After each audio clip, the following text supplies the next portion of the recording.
Hi guys, thanks for tuning in, and if you're new, welcome to my channel. Today's review is somewhat of a revival. The metalcore fan in me has never truly gone away from my 15-year-old self, so I found myself instantly drawn to the brand new band Light the Torch and their debut album, Revival.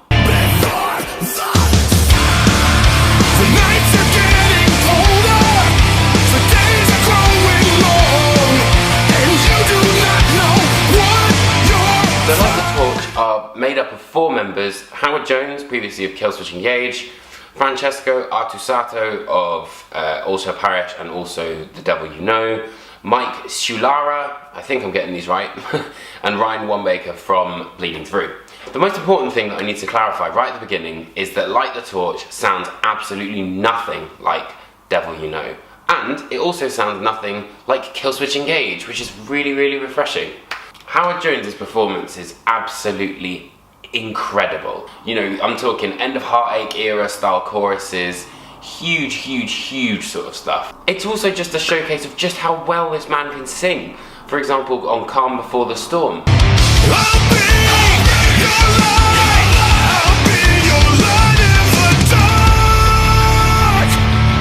And in terms of the actual melodies on the album, there are some fantastic elements, for example on The Safety of Disbelief. And I'm a sucker for those kind of things where they'll kind of layer things over each verse. So the first verse will be a riff, then the second verse will be a riff with something else on it, and then the third verse will be a riff with something else on it. And there are some fantastic examples of that. But when you think it would go all Killswitch and it would sound exactly the same, there are tracks the likes of Die Alone, which personally I think that they're a bit different.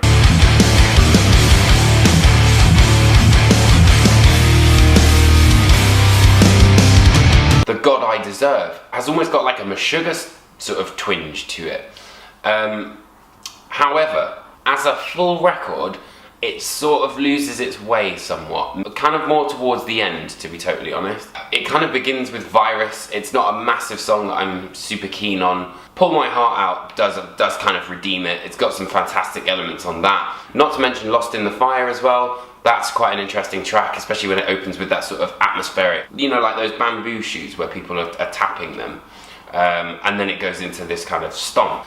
It's good, but it's not necessarily groundbreaking. You know, this is cookie cutter metalcore, really.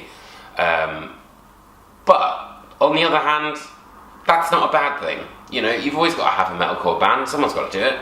In terms of the artwork, I've got to be honest, I really don't like it. And I also think it was a bit of a misfire because, you know, they had this opportunity to kind of rebrand themselves and it just looks like something a bit photoshopped, you know what I mean? And I just think that they could have done something really cool, you know, for example, like get Eleran Kantor in to do the same idea, but in a much cooler way. Howard is back and the flame is lit for Light the Torch. So, yeah, what could have been a pretty stale album has actually turned out to be a very interesting return to the metalcore roots, if at times kind of a little bit segued. But I wouldn't discourage you from listening to it because there are some absolute bangers on this album. And that's why I think I'm going to give this album a 3 out of 5. It may not necessarily be fantastic and groundbreaking, but what it does incredibly well when it gets it right. Light the Torch's brand new album, Revival, is out March 30th via Nuclear Blast Records, and you can pick it up in this link underneath me. If there were a couple of songs that I would urge you to check out, make sure you listen to Calm Before the Storm, Die Alone, The Safety of Disbelief. So I just wanted to say again, thank you so much for tuning in. I love chatting with you guys in the comments, and all these new subscribers that I've just kind of had, thank you so much. I hope you're enjoying my videos. Make sure you hit that like and subscribe button, tell your friends, and yeah, I hope you liked the video, and I'll see you guys on the next one. Peace.